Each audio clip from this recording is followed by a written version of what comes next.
ইতিহাস বিভিন্ন ধরনের রাজা এবং তাদের রাজত্ব নিয়ে আমাদের সাথে কথা বলে, আর সেই রাজাদের রাজত্ব এক এক করে হারিয়েও যায়।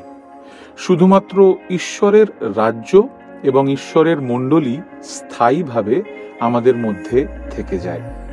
নতুন নিয়মের মণ্ডলীতে খ্রিস্ট তার প্রতিষ্ঠানে কিছু প্রাচীনদের মনোনীত করেন, যারা মণ্ডলীর দেখাশোনা করে। এই প্রাচীনরা ঈশ্বরের আহ্বানে আহুত ছিল এবং মণ্ডলীর সেবা কার্যে নিজেদেরকে সম্পূর্ণরূপে সমর্পণ করেছিল। তারা ঈশ্বরের বাক্যের উপর ভিত্তি করে ঈশ্বরের রাজ্যের বৃদ্ধির জন্য এগিয়ে গেছিল।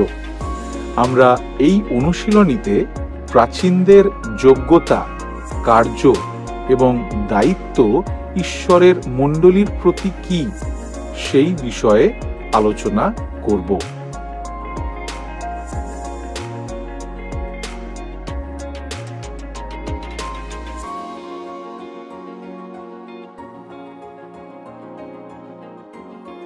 আমরা সবাই দায়িত্ব ও যোগ্যতার মধ্যে গুরুত্বপূর্ণ সম্পর্ক স্বীকার করি।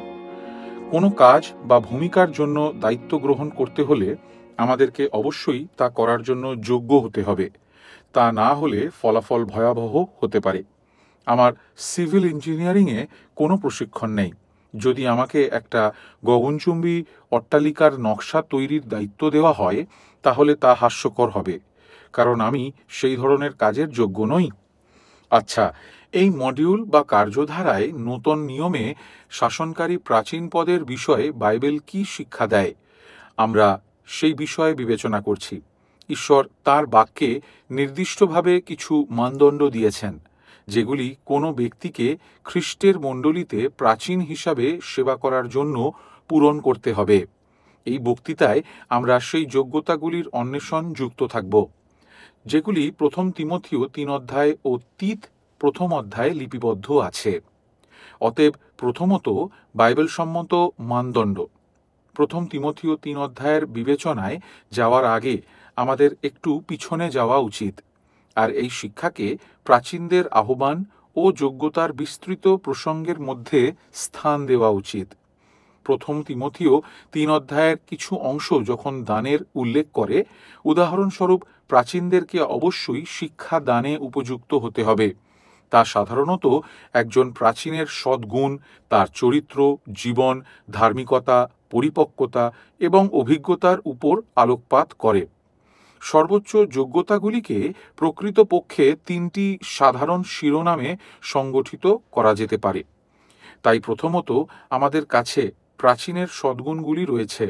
একজন প্রাচীনকে অবশ্যই ধার্মিক হতে হবে, তার জীবন ও চরিত্রে পরিপক্ক হতে হবে, আর তা অবশ্যই প্রথম তিমথিও 3 অধ্যায় ও তীত 1 অধ্যায়ের কেন্দ্রবিন্দু। দ্বিতীয়ত আমাদের কাছে প্রাচীনের মতবাদ রয়েছে। তাকে অবশ্যই প্রেরিতদের শাস্ত্রীয় মতবাদ জানতে হবে, বিশ্বাস করতে হবে, দৃঢ়ভাবে ধরে রাখতে হবে এবং রক্ষা করতে হবে। এই বিষয়টি আমরা পরবর্তী বক্তৃতায়, 5ম বক্তৃতাতে দেখব। তৃতীয়ত আমাদের কাছে প্রাচীনদের দান রয়েছে, তাই তিনি অবশ্যই ঈশ্বর দ্বারা প্রাচীনের পদের জন্য প্রয়োজনীয় আত্মিক দানে বা সক্ষমতায় সজ্জিত হবেন। এর মধ্যে মানুষদের সাথে দক্ষতা, নেতৃত্ব, যোগাযোগ, সিদ্ধান্ত গ্রহণ এবং এই সম্পর্কিত আরও অন্যান্য বিষয় অন্তর্ভুক্ত।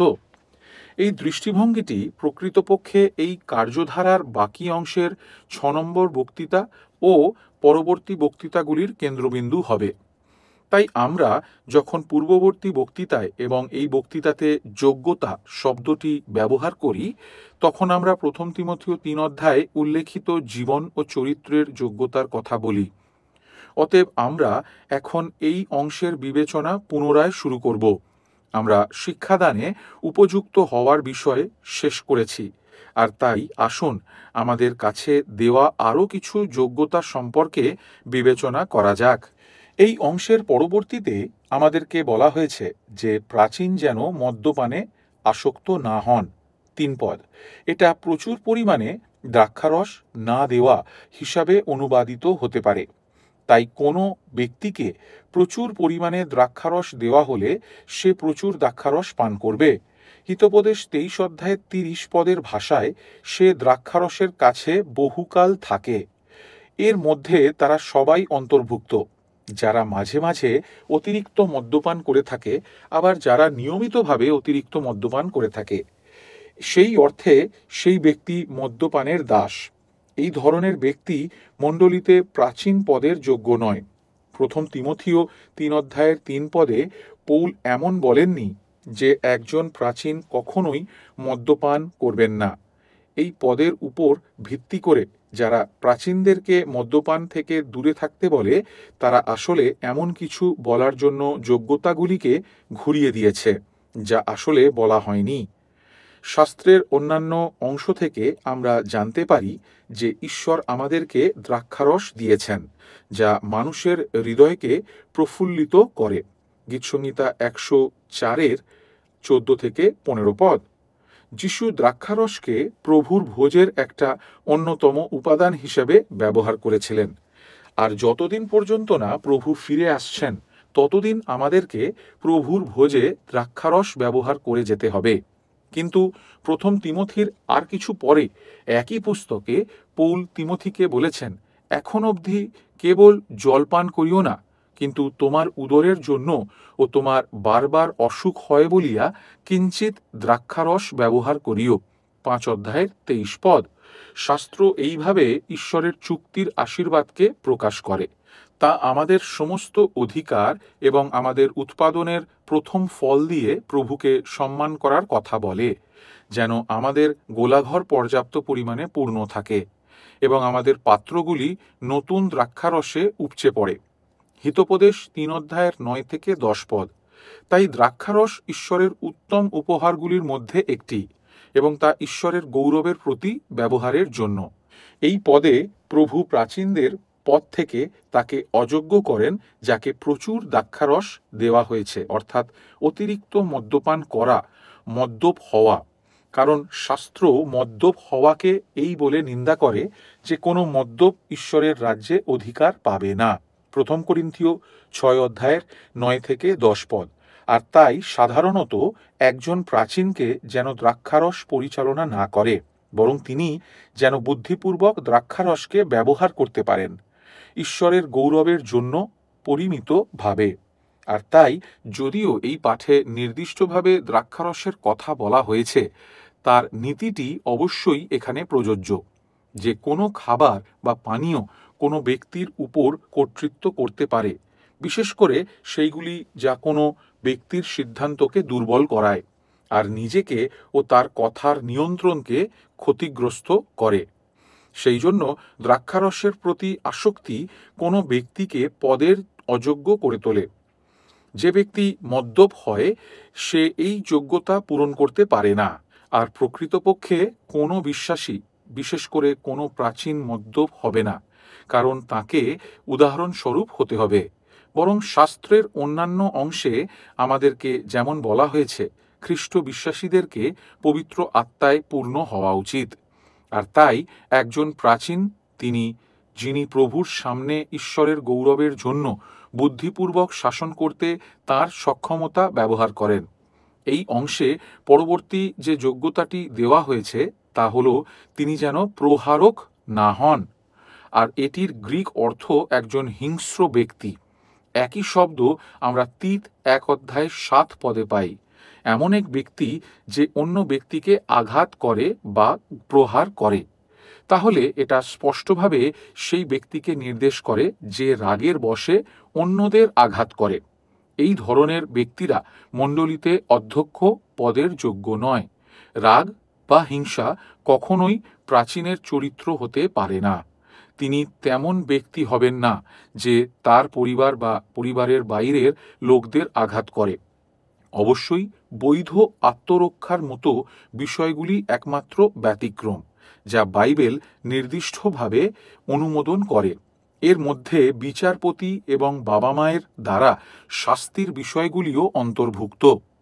কিন্তু ঈশ্বর মানুষকে রাগ ও ক্রোধের বশে বাদানুবাদে বা ঝগড়ায় অন্যদের আক্রমণ করতে বারণ করেছেন। এই ধরনের হিংসাকে প্রভু ঘৃণা করেন।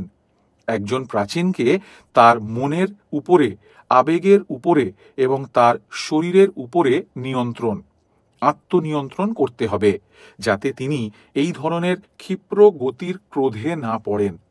এর অর্থ এই যে তাকে মৃদু ও শান্তিপূর্ণ হতে হবে এবং হিংসা ছাড়া কথা বলতে হবে। তাই আমরা এটিকে এক যোগ্যতা হিসাবে স্বীকার করি। যে ব্যক্তি অন্যদেরকে শারীরিকভাবে আঘাত করে সে প্রাচীন পদের অযোগ্য। এটা তার মুখ ও জিভ উভয়ের ক্ষেত্রেই সত্য। তিনি নিজেকে ও তার আবেগকে নিয়ন্ত্রণ করবেন। পরবর্তী যে যোগ্যতাটি আমাদেরকে দেওয়া হয়েছে তা হল একজন প্রাচীন নোংরা লাভের প্রতি লোভী হবেন না। তাই গ্রিক ভাষায় পৌল লজ্জাজনক লাভ এই দুটি শব্দের জন্য একটি যৌগিক বিশেষণ ব্যবহার করেছেন। অতএব তাকে লজ্জাজনক লাভের জন্য দেওয়া হয়নি। তা এমন কিছু হতে পারে যা কোনো ব্যক্তি অসৎ উপায় পায় বা যেগুলি নিজে থেকেই লজ্জাজনক বা খারাপ। প্রথম পিতর 5 অধ্যায়ের 2 পদে প্রাচীনদেরকে সম্বোধন করার সময় পিতরও একই কথা বলেছেন।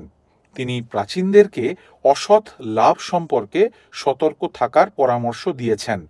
তিনি বলছেন যে প্রাচীন হিসাবে একজন ব্যক্তির প্রেরণা যেন অসৎ লাভ অর্জন করা না হয়। ঈশ্বরের পালের মধ্যে তার পদকে ব্যবহার করে তিনি যেন নিজেকে উচ্চীকৃত করার চেষ্টা না করেন। তার নিজের জন্য ক্ষমতা, নিয়ন্ত্রণ বা কর্তৃত্ব লাভের চেষ্টা করা উচিত নয়। তার নিজের গর্বে ও মর্যাদায় স্ফীত হওয়ার আকাঙ্ক্ষা করা উচিত নয়, বরং তার প্রেরণা মানুষদের সুবিধা ও নৈতিক উন্নতির জন্য হওয়া উচিত। তাই কোনো ব্যক্তির প্রেরণা যীশু খ্রিস্টকে সেবা করার ও তাঁর রাজ্যকে অগ্রসর করার আগ্রহ থেকে চালিত হবে। আর তার অর্থ ও বস্তুগত উপাদানের পাশাপাশি তাদের সাথে সম্পর্কযুক্ত সমস্ত কিছুর ক্ষেত্রে প্রযোজ্য। যে ব্যক্তি কেবল ধন সম্পত্তি চায় তার প্রাচীন হওয়া উচিত নয়। প্রাচীন পদের ব্যবহার করে তিনি যদি ঈশ্বরের গৌরব ও তার মণ্ডলীর উন্নতির পরিবর্তে অর্থ বা ক্ষমতা গ্রহণ করতে চায় তাহলে তা তাকে অযোগ্য করে তোলে। 11তম যোগ্যতা, এটি সেটির সাথে যুক্ত করে যেটি আমরা আগের বক্তৃতাতে শুনেছি। এই বক্তৃতায় শুনছি 11তম যোগ্যতা হলো একজন প্রাচীন ধৈর্যশীল হবেন। এর অর্থ মৃদু বা নমনীয় বা দয়ালু। 2 কোরিন্থীয় 10 অধ্যায়ের 1 পদে নম্রতাকে উল্লেখ করতে গিয়ে পৌল আমাদের প্রভু যীশু খ্রিস্টের উদাহরণ দিয়েছেন, আর তিনি কোরিন্থের খ্রিস্ট বিশ্বাসীদের কাছে খ্রিস্টের মৃদুতা ও নম্রতা দ্বারা অনুরোধ করেছেন। যাকোবও আমাদের বলেন যে কিন্তু যে জ্ঞান উপর হইতে আইসে তাহা প্রথমে সূচি, পরে শান্তিপ্রিয়। যাকোব 3 অধ্যায়ের 17 পদ। এটা এক মৃদু প্রজ্ঞা। অবশ্যই মৃদুতা প্রত্যেক খ্রিস্টবিশ্বাসীর চিহ্ন হওয়া উচিত। ফিলিপিও 4 অধ্যায়ের পৌল বলেছেন, তোমাদের শান্ত ভাব মনুষ্য মাত্রের বিদিত হউক। তবে পবিত্র আত্মার অনুপ্রেরণায় লেখার সময় তিনি মৃদুতাকে একজন প্রাচীনের অনন্য প্রয়োজনীয় যোগ্যতা হিসাবে তুলে ধরেছেন। তাই পূর্ববর্তী কতকগুলি যোগ্যতায় আমরা যা শুনেছি সেগুলির বিপরীতে, হিংস্রতার বিপরীতে বা লাভজনক লাভের বিপরীতে একজন প্রাচীন বিপরীত হবেন। তাকে মৃদুশীল হতে হবে, কঠোর নয়, ক্লেশদায়ক নয়, অত্যাচারী নয়। আপনি যদি প্রথম পিতর 2 অধ্যায়ের 18 পদ দেখেন, সেখানে পিতর মৃদু ও কঠোর ব্যক্তিদের মধ্যে বৈষম্য স্থাপন করেছেন। যে ব্যক্তি অহেতুক অন্যদেরকে দুঃখ দেয়, প্রাচীন পদের জন্য তার এই গুরুত্বপূর্ণ যোগ্যতাটির অভাব রয়েছে। ঈশ্বরের পালের সাথে তিনি কিভাবে আচরণ করেন তা প্রভাব বিস্তার করে। সকলের প্রতি তাকে ধৈর্যশীল ও আত্মায় সহিষ্ণু হতে হবে, বিশেষত কঠিন সময়, দ্বন্দ্ব, বিতর্ক ও বাধার মধ্যে। বিবাদকে ইন্ধন যোগানোর পরিবর্তে তা এড়ানোর জন্য সেখানে পরিপক্কতার প্রয়োজন। সর্বোপরি একজন ব্যক্তি ঈশ্বরের সত্যের জন্য খুব উৎসাহী হতে পারেন, তবে তার ক্লেশদায়ক ও কঠোর আচরণে লোকদেরকে অসন্তুষ্ট করতে পারেন, অথবা তাদের ধৈর্যের আত্মার অভাব থাকতে পারে, আর অন্যরা যা বলে বা করে তাতে সহজেই অসন্তুষ্ট হতে পারে। আর একজন মৃদু মানুষ, একজন যোগ্য প্রাচীন, সহজেই প্ররোচিত হবেন না। তিনি কোনো বিষয়ের দ্বারা বা কারোর কথার দ্বারা পথভ্রষ্ট হবেন না। আর কঠিন পরিস্থিতির মাঝেও সেই মৃদুতা নিজে থেকে প্রকাশ পাবে। আর তাই প্রভু আমাদেরকে এই গুরুত্বপূর্ণ যোগ্যতা দিয়ে থাকেন। দ্বন্দ্ব ও বিতর্কের মাঝে যে ব্যক্তি তার ধৈর্যের আত্মা ও ভদ্রতা হারায়, তার অধ্যক্ষ বা প্রাচীন হওয়া উচিত নয়। একজন প্রাচীনের পরবর্তী যোগ্যতা ঝগড়ুটে না হওয়া। অতএব 3 পদের মধ্যে এটি চতুর্থ নেতিবাচক প্রয়োজন যদি আপনি অনুসরণ করে থাকেন। তাই এটি ইতিবাচক দাবিটি অনুসরণ করে যে একজন অধ্যক্ষ বা প্রাচীন মৃদুশীল হবেন। এই পদে আসলে 3টি ঘনিষ্ঠ সম্পর্কযুক্ত দাবি রয়েছে, যেগুলি সবই কোনো ব্যক্তির স্বভাবের সাথে সম্পর্কিত। আর একজন প্রাচীনের সঠিক মনোভাব, সঠিক স্বভাবের প্রয়োজনীয়তার উপর ঈশ্বর কতখানি গুরুত্ব দেন তা নির্দিষ্টভাবে এই ক্ষেত্রটি দেখায়।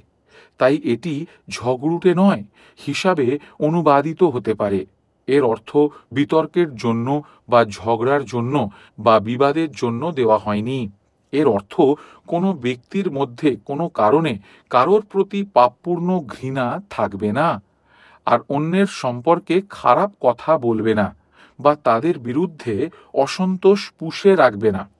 এই ধরনের ব্যক্তি এইভাবে তার নিজের অহং বা গর্বে স্ফীত হবে না যে সে অন্যদের থেকে ভালো। সে সমস্ত পাপপূর্ণ বিষয়গুলি দেখায় যে একজন ব্যক্তির মধ্যে ঝগড়ুটে মনোভাব রয়েছে। যে ব্যক্তির এই যোগ্যতা না থাকে সে সবসময় সবাইয়ের মধ্যে দোষ খুঁজে বেড়ায়, আর তারা যা বলে আর করে সেগুলোর মধ্যে সবসময় খুঁত বার করে, আর সবসময় কারোর না কারোর সাথে বিবাদ করে।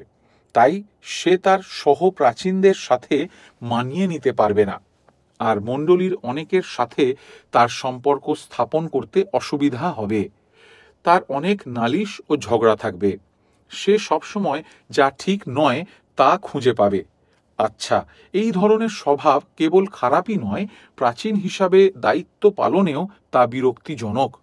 তাই সবসময় অসন্তুষ্ট হওয়ার পরিবর্তে একজন প্রাচীন শান্তিপূর্ণ ও বন্ধুত্বপূর্ণ থাকা উচিত, আর তার উচিত অন্যদেরকে নিজের থেকে বেশি সম্মান দেওয়া, আর তার ধৈর্যশীল হওয়া উচিত। আমরা যারা অন্যের ভুল খোঁজার চেষ্টা করি, আমাদের সকলের জন্য তা প্রতীক স্বরূপ। কিন্তু একজন ব্যক্তি যিনি সত্যই প্রাচীনদের পদের যোগ্য, ঈশ্বরের অনুগ্রহে তাকে ওই সমস্ত পাপপূর্ণ প্রবণতার উপর জয়লাভ করতে হবে। আর যদি তিনি তা করতে না পারেন, তাহলে তার মণ্ডলীতে পদ গ্রহণ করা উচিত নয়।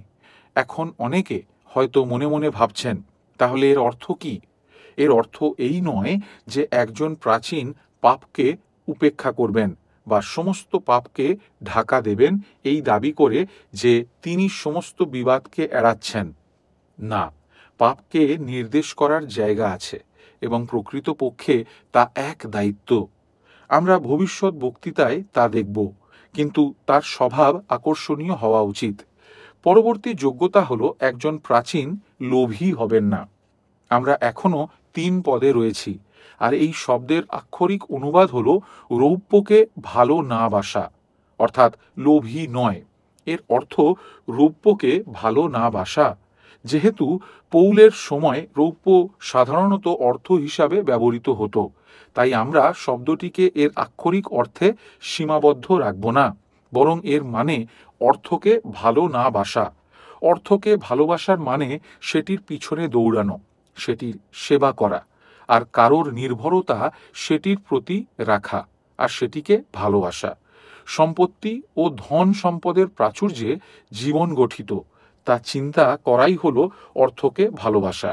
বাস্তবে অর্থকে জীবনের সবথেকে গুরুত্বপূর্ণ বিষয় মনে করে জীবনযাপন করার মানে অর্থকে ভালোবাসা। পৌল তিমোথীকে সাবধান করেছিলেন যে যারা ঐশ্বর্যের পেছনে ছোটে তারা প্রলোভন ও ফাঁদে পড়বে। তিনি আমাদের বলেন যে কেননা ধনাশক্তি সকল মন্দের একটা মূল। ১ তিমথিও ৬ অধ্যায়ের ১০ পদ। আর তাই অর্থ ও আমোদ প্রমোদকে ভালোবাসো, এগুলি ঈশ্বরকে ভালোবাসার প্রতিদ্বন্দ্বিতা করে। আর ঈশ্বরকে ভালোবাসা হলো প্রথম ও মহৎ আজ্ঞা, যেমন যিশু আমাদেরকে মথি ২২ অধ্যায়ের ৩৭ ও পরবর্তী পদে বলেছেন। কিছু ব্যক্তি আছে যারা অস্থির, আর তারা শাস্ত্রকে বিকৃত করে তারা বলবে যে খ্রিস্ট বিশ্বাসীদের কাছে অর্থ থাকা খারাপ, বা জীবনে যতটুকু প্রয়োজন তার থেকে বেশি থাকা খারাপ। কিন্তু শাস্ত্র কখনোই তা শিক্ষা দেয় না। শাস্ত্র বলে যে যথাযথ উন্নতি ও সম্পদ হলো প্রভুর আশীর্বাদ, যেগুলির মধ্য দিয়ে আমরা তাকে সম্মান করি। ২ বিবরণ ৮ ও ২৮ অধ্যায় এবং হিতোপদেশ ৩ অধ্যায় আমরা তা পাই। ঈশ্বরের আশীর্বাদে নির্দিষ্ট পরিমাণে সম্পত্তি থাকা আর অর্থকে ভালোবাসা এক বিষয় নয়। প্রাচীনদের ক্ষেত্রে বিষয়টি হলো তাদেরকে অবশ্যই সমস্ত কিছুর ঊর্ধ্বে ঈশ্বরকে ভালোবাসতে হবে। কেন? কারণ আপনি ঈশ্বর ও ধন উভয়ের সেবা করতে পারেন না। হয় আপনি একজনকে ভালোবাসবেন আর একটিকে ঘৃণা করবেন, বা উল্টোটা। সমস্ত কিছুর ঊর্ধ্বে আমাদেরকে ঈশ্বরকে ভালোবাসতে হবে, আর যে সম্পদ তিনি আমাদেরকে দেন তার রাজ্য ও গৌরবের জন্য আমাদেরকে তা ব্যবহার করতে হবে। আচ্ছা, চতুর্দশ যোগ্যতা হলো যিনি তার ঘরকে উত্তম রূপে শাসন করেন, তার সন্তানদেরকে ধীরতা সহকারে বশে রাখেন। আর তাই এখানে প্রভু আমাদেরকে বলেছেন যে এখানে সাদৃশ্যের মধ্যে এক বৈসাদৃশ্য রয়েছে। কোনো ব্যক্তি যদি তার পরিবারকে উত্তম রূপে শাসন করতে না পারেন, তাহলে তিনি কিভাবে ঈশ্বরের পরিবারে, ঈশ্বরের মণ্ডলীতে শাসন করবেন? এই হলো ৪ ও ৫ পদ। আর ৩টি দীর্ঘ প্রয়োজনের মধ্যে এটি প্রথম, যা যোগ্যতার এই তালিকাটিকে শেষ করে। বেশিরভাগ প্রয়োজনগুলি যখন একজন পুরুষের চরিত্রের বিষয়, তখন কতকগুলির মধ্যে এটি এমন যা কিছু নির্দিষ্ট ক্ষমতাকে দাবি করে। আপনি জানবেন যে প্রাচীনের একটি প্রধান দায়িত্ব হল ঈশ্বরের মণ্ডলীর তত্ত্বাবধান করা। আমরা ভবিষ্যতের এক বক্তৃতাতে পালন সম্পর্কে আলোচনা করব। মণ্ডলীর তত্ত্বাবধানের যোগ্যতার জন্য কোনো ব্যক্তিকে প্রথমে তার পরিবারকে শাসন করার বিষয়ে জানতে হবে। আর প্রকৃতপক্ষে একজন প্রাচীনকে প্রথমে নিজেকে ভালোভাবে শাসন করতে সক্ষম হতে হবে। পূর্ববর্তী যোগ্যতাগুলিতে যেটির উল্লেখ করা হয়েছিল, এটি তারই অংশ। স্বশাসন, এটা উত্তম শাসনের ভিত্তি। যে ব্যক্তি নিজেকে ভালোভাবে শাসন করে না, কিন্তু অন্যদের শাসন করতে চায় বা অন্যদেরকে তার শাসনের অধীনে আনতে চায়, সে একজন ভণ্ড। তবে এটা আরও বলে যে একজন প্রাচীন অবশ্যই তাঁর স্ত্রী ও সন্তানদের উত্তম রূপে শাসন করবেন, ঈশ্বরের বিধান অনুসারে তাদেরকে বশীভূত, বাধ্য ও নমনীয় রাখবেন। অন্য কথায়, পরিবারে অবশ্যই শ্রদ্ধা, সম্মান, কদর ও উত্তম শৃঙ্খলা থাকতে হবে। একজন প্রাচীনকে প্রকৃতপক্ষে তার পরিবারের সমস্ত কিছুকে পরিচালনা করতে হবে, অর্থাৎ এর মধ্যে দাস, দাসী, কর্মচারী, সম্পত্তি, ব্যবসা সংক্রান্ত বিষয় এবং আরও অনেক কিছু থাকতে পারে। তার নিজস্ব ব্যাপারগুলি সঠিকভাবে পরিচালনা করার সক্ষমতা তার রয়েছে। তা তাকে প্রদর্শন করতে হবে যে তার উত্তম সিদ্ধান্ত ও শৃঙ্খলা রয়েছে, কারণ সে বিষয়ে যদি অভাব থাকে তাহলে কোনো ব্যক্তি ঈশ্বরের মণ্ডলীর তত্ত্বাবধান করতে পারবে না। তার সক্ষমতার অভাব থাকবে, আর তার প্রয়োজনীয় সম্মান ও কর্তৃত্বের অভাব থাকবে। তাই যুক্তি হল ক্ষুদ্র থেকে মহান, ক্ষুদ্র দায়িত্ব থেকে মহান দায়িত্ব। কোনো ব্যক্তি অল্প বিষয়ে বিশ্বস্ত হলে তাকে আরও বৃহত্তর বিষয়ের দায়িত্ব দেওয়া হবে। মথি ২৫ অধ্যায়ের ১৪ থেকে ৩০ পদে যিশুর দেওয়া দৃষ্টান্তের কথা চিন্তা করুন। ঈশ্বরের মণ্ডলীর তত্ত্বাবধানের জন্য কোনো ব্যক্তি আস্থাভাজন হওয়ার আগে তাকে তার ঘরকে নিজেকে, তার পরিবারকে আর দৈনন্দিন কাজকে এবং অন্যান্য বিষয়গুলিকে উত্তম রূপে শাসন করতে হবে।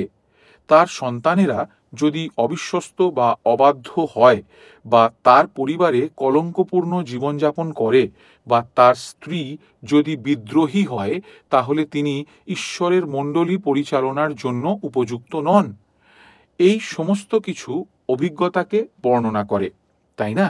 যে কোনো ব্যক্তি পরীক্ষিত হয়েছে আর অভিজ্ঞতার মাধ্যমে অন্য আত্মাদেরকে শাসন করার সক্ষমতা বর্ণনা করেছে। এই অংশগুলি তার পরিবারের বাইরের সন্তানদের বিষয়ে বলে না। আমি ও আমার পরিজন আমরা সদা প্রভুর সেবা করিব, যিহোশূয় 24 অধ্যায়ের 15 পদ। আর তাই এটি সেই সমস্ত সন্তানদের বিষয়ে বলে না যারা বড় হয়ে গেছে, বিবাহ করেছে আর তাদের নিজস্ব পরিবার হয়ে গেছে। তা কোনো ব্যক্তির তার নিজ পরিবারের ত্রুটি, কর্তৃত্ব, শাসনের অধীন নয়। অবশ্যই এই অংশটি বলে না যে তার সমস্ত সন্তানেরা পরিবর্তিত হবে। তা এমন বিষয় যা কেবল একজন সার্বভৌম ঈশ্বর করতে পারেন। তবে পরিবর্তিত হোক বা না হোক, তাদেরকে উত্তম শৃঙ্খলায় তাদের পিতার অধীনে এবং ঈশ্বরের নিজ বিধানের মানদণ্ডের অধীনে নত থাকতে হবে। পরবর্তী যোগ্যতা হল একজন প্রাচীন যেন নূতন শিষ্য না হন। তিনি আক্ষরিকভাবে নবনির্মিত হবেন না। তাই আপনার কাছে সেই সমস্ত ব্যক্তি থাকতে পারেন যারা প্রভু যীশু খ্রিস্টের মণ্ডলীতে নতুন এসেছেন। তারা সবেমাত্র পরিবর্তিত হয়েছেন, তারা নতুন খ্রিস্ট বিশ্বাসী, যদি আপনি এভাবে বলতে চান। আচ্ছা, পৌল এটাকেও একটা যোগ্যতা বলেছেন। যদি কোনো নতুন পরিবর্তিত ব্যক্তিকে প্রাচীন করা হয়, তাহলে সে খুব সহজেই স্ফীত হয়ে উঠবে। পৌলের কথা মতো সে গর্বিত, অহংকারী হয়ে উঠবে।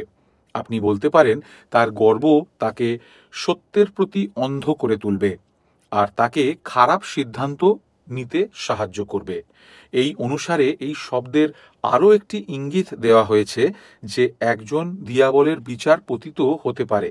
6 পদ, যে নতুন খ্রিস্টবিশ্বাসী হঠাৎ করে মণ্ডলীর তত্ত্বাবধানের, শিক্ষাদানের এবং মণ্ডলীর শাসনের দায়িত্ব লাভ করে, সে সহজেই গর্বিত হতে পারে আর সহজেই মিথ্যা আত্মবিশ্বাসে পড়ে যেতে পারে। এতে ঈশ্বরের অনুগ্রহের প্রয়োজন। একজন পাপীকে পবিত্রকৃত হওয়ার জন্য এতে ঈশ্বরের বাক্যের সঙ্গে পবিত্র আত্মার সাহায্যের প্রয়োজন। আর তাই একজন প্রাচীনেরা নম্রতা, প্রজ্ঞা, আত্মনিয়ন্ত্রণ এবং এর সমস্ত কিছুর প্রয়োজন। এগুলি এক রাতে আসে না, এগুলি বৃদ্ধি ও পরিপক্কতার অংশ। মাংসের কার্যগুলিকে বিবশ করার জন্য, ধ্বংস করার জন্য এবং পবিত্র আত্মার ফলে বৃদ্ধি পাওয়ার জন্য এগুলি শেখার ও অভ্যাস করার জন্য সময় লাগে। আর তাই শাস্ত্র শেখায় যে ঈশ্বর আমাদেরকে পরীক্ষার মধ্য দিয়ে নিয়ে যান, আমাদের প্রতি শাস্তি পাঠান, যাতে আমরা তার লোকেদের মধ্যে এগুলি করতে পারি। কিন্তু একজন নতুন পরিবর্তিত ব্যক্তির মধ্যে এই সমস্ত কিছুর অভিজ্ঞতা থাকে না। তাদেরকে বাক্যের দুধ ছেড়ে শক্ত খাবার খেতে হবে বা বাক্যের মাংস খেতে হবে, যা আমরা ইব্রিয় 5 অধ্যায়ের শেষে দেখতে পাই। মণ্ডলীতে প্রাচীন হওয়ার আগে তাকে একজন পরিপক্ক খ্রিস্ট বিশ্বাসী হতে হবে। আর তাই আমরা স্বীকার করি যে এটি একটি বিপদ। 2 পিতর 2 অধ্যায় 4 পদে ঈশ্বর বলেছেন তিনি কিভাবে পতিত স্বর্গদূতদেরকে নরক পাঠিয়েছেন, বিচারের জন্য কিভাবে তাদেরকে অন্ধকারের শৃঙ্খলে সমর্পণ করেছেন। ঈশ্বর শয়তানকে অনন্ত শাস্তির জন্য দোষী করেছেন। পৌল বলেছেন যে অহংকার ধ্বংসের দিকে নিয়ে যায়। এটা মানুষের বয়সের বিষয় কথা বলার মতো এক বিষয় নয়। কারণ আপনার কাছে একজন বৃদ্ধ ব্যক্তি থাকতে পারেন যিনি সবেমাত্র পরিবর্তিত হয়েছেন, আর তুলনামূলকভাবে একজন যুবক ব্যক্তিও থাকতে পারেন যিনি খ্রিস্টীয় জীবনে অনেক বছরের অভিজ্ঞতা সম্পন্ন। যুবক বা বৃদ্ধ যাই হোক না কেন, একজন নতুন খ্রিস্টবিশ্বাসীর প্রাচীন হওয়া উচিত নয়। খ্রিস্টবিশ্বাসী হিসাবে একজন ব্যক্তির পরিপক্কতা প্রাচীন পদের জন্য গুরুত্বপূর্ণ, তার বয়সের থেকেও বেশি গুরুত্বপূর্ণ। আর মানুষের সক্ষমতা উপলব্ধি করা আর শেখা এগুলি নতুন বা সবেমাত্র পরিবর্তিত হয়েছে। এমন ব্যক্তির পক্ষে প্রাচীন পদের যোগ্য হওয়ার জন্য পর্যাপ্ত নয়।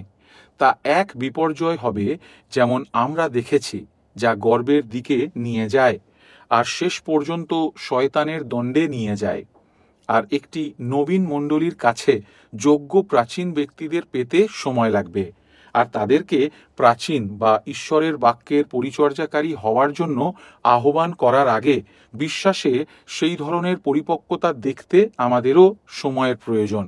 আচ্ছা, ষোড়শতম যোগ্যতা হল যে আর বহিস্থ লোকদের কাছেও উত্তম সাক্ষ্য প্রাপ্ত হওয়া তাহার আবশ্যক, পাছে তিরস্কারে ও দিয়াবলের জালে পতিত হন। 7 পদ। তাই পৌল এখানে এক নতুন বাক্য শুরু করেছেন, কিন্তু তা প্রাচীনের এক আবশ্যকীয় যোগ্যতা। তা স্পষ্ট করার জন্য তিনি এটি পূর্ববর্তী পদগুলির সাথে ঘনিষ্ঠভাবে যোগ করেছেন। যে ব্যক্তি প্রাচীন হওয়ার যোগ্য, তাকে এমনভাবে জীবনযাপন করতে হবে যাতে অবিশ্বাসীরা মণ্ডলীর বাইরে লোকেরাও তার সম্পর্কে ভালো সাক্ষ্য দিতে পারে। তারা হয়তো তার বিশ্বাসের অংশী হবে না, কিন্তু তারা স্বীকার করতে বাধ্য যে তিনি একজন সৎ ও জ্ঞানী মানুষ, যিনি সম্মানের সাথে আচরণ করেন, যিনি তার দৈনন্দিন জীবনে কলঙ্ক থেকে নির্দোষ ইত্যাদি। অন্য কথায়, একজন প্রাচীন ভণ্ড হবেন না, যিনি একরকম করেন আর আরেক রকম বলেন, বা খ্রিস্ট বিশ্বাসীদের মধ্যে একরকম বলেন, কিন্তু দৈনন্দিন জীবনে তার আহ্বান অনুসারে যোগ্যভাবে চলেন না। এছাড়া একজন প্রাচীন তার কাজের অনেকটা সময় অবিশ্বাসীদের সাথে কাটান, আর তাই তার সম্পর্কে তাদের মূল্যায়ন গুরুত্বপূর্ণ। তারা খ্রিস্টকে ঘৃণা করতে পারে, আর তারা তাঁর খ্রিস্ট বিশ্বাসকে ঘৃণা করতে পারে, কিন্তু তার বিরুদ্ধে কোনো ন্যায্য অভিযোগকে প্রমাণ করতে পারবে না। তার চরিত্র নিন্দার ঊর্ধ্বে থাকবে। আপনি কলস্যীয় 4 অধ্যায়ের 5 পদে পৌলের কথা মনে করবেন, যেখানে তিনি আমাদেরকে বাইরের লোকদের সামনে বুদ্ধিপূর্বক চলার কথা বলেছেন। আচ্ছা, যদি কোনো প্রাচীনের তার চেনা অবিশ্বাসীদের কাছে ভালো সাক্ষ্য না থাকে, তাহলে তিনি ভৎসনার বিপদে আর শয়তানের ফাঁদে পড়তে পারেন। তা অসদাচরণের ভৎসনা। যে ব্যক্তি অন্যায় আচরণ করে, অবিশ্বাসীরা তার প্রতি অপমান ও মর্যাদাহানির স্তূপ করতে পারে, আর এতে মণ্ডলীর উপরেও প্রভাব পড়তে পারে, কারণ তারা কেবল সেই ব্যক্তিকেই গালাগালি দেয় না, তারা খ্রিস্টেরও নিন্দা করে, আর ফলস্বরূপ তার মণ্ডলীকেও অসম্মান করে। আর অবিশ্বাসীরা প্রায়ই খ্রিস্ট ও তার মণ্ডলীকে উপহাস করার সুযোগ খুঁজছে। আর তাই আমাদেরকে শয়তানের ফাঁদে পড়ার বিষয়, এই ধরনের মারাত্মক পাপে পড়ার বিষয় সতর্ক থাকতে হবে। আর তাই শয়তানের ফাঁদের বিষয়ে বলা যেতে পারে, এমন অনেক বিষয় এখানে রয়েছে যে ব্যক্তির বাইরের লোকেদের কাছে উত্তম সাক্ষ্য থাকে না, তার হৃদয় বিভক্ত। সে তার সমগ্র হৃদয় দিয়ে প্রভুর সেবা করছে না, আর ফলস্বরূপ নেতৃত্ব দেওয়ার জন্য ও পালকে পালন করার জন্য মণ্ডলীর তাকে বিশ্বাস করা উচিত নয়। আমাদের এমন ব্যক্তিদের প্রয়োজন যারা বিশ্বস্ত। আমাদের আন্তরিক ব্যক্তিদের প্রয়োজন। আমাদের এমন ব্যক্তিদের প্রয়োজন যারা গোপনে এবং প্রকাশ্যে মণ্ডলীতে এবং জগতে তাদের হৃদয়ে খ্রিস্টের সম্মানের জন্য স্থাপন করেন। আমাদের এমন ব্যক্তিদের প্রয়োজন যারা পবিত্র শাস্ত্রের সত্যের জন্য ও সত্যকে রক্ষার জন্য দাঁড়াবেন, এবং যারা সত্যকে প্রতিরোধ করে তাদের বিরুদ্ধে দাঁড়াবেন। তাই এখানে ভণ্ডামি এমন বিষয় যা আমাদেরকে অবশ্যই এড়াতে হবে। যে ব্যক্তি তার কাজের জায়গায় তার ব্যবসায়িক লেনদেনে আচরণ করেন, তিনি যা কিছু করেন সে সমস্ত কিছুই গুরুত্বপূর্ণ। তিনি কে, তার জন্য এটা এক গুরুত্বপূর্ণ ইঙ্গিত, এবং তার পদের জন্য এটা এক যোগ্যতা। আর তাই প্রভু বলেন, এই ধরনের মানুষ নিন্দার ঊর্ধ্বে থাকবে, যেন সে ফাঁদে পড়ার বিপদে না পড়ে। আচ্ছা, যোগ্যতার জন্য এটা এক লম্বা তালিকা ছিল, আর এই বক্তৃতায় আমরা প্রাচীনের জীবনের যোগ্যতা ও ধার্মিক চরিত্র সম্বন্ধে 1 তিমথিও 3 অধ্যায়ের উপরে আমাদের বিবেচনা সম্পূর্ণ করেছি। পরবর্তী বক্তৃতাতে আমরা প্রাচীনদের মতবাদের প্রতি আমাদের মনোযোগ দেব। এছাড়া দেখব তিনি কি বিশ্বাস করেন এবং কিভাবে সত্যকে ধরে রাখেন। সেগুলো তার পদের অপরিহার্য অংশ। অনেক ধন্যবাদ এই প্রশিক্ষণকে শোনার জন্য। আমরা আশা করি এই প্রাচীনদের বিষয় শিক্ষা আপনাদের জীবনে আশীর্বাদ এনে দিয়েছে এবং আপনারা মণ্ডলীতে প্রাচীনদের যোগ্যতা, দায়িত্ব আর কার্যের সম্বন্ধে বুঝতে পেরেছেন।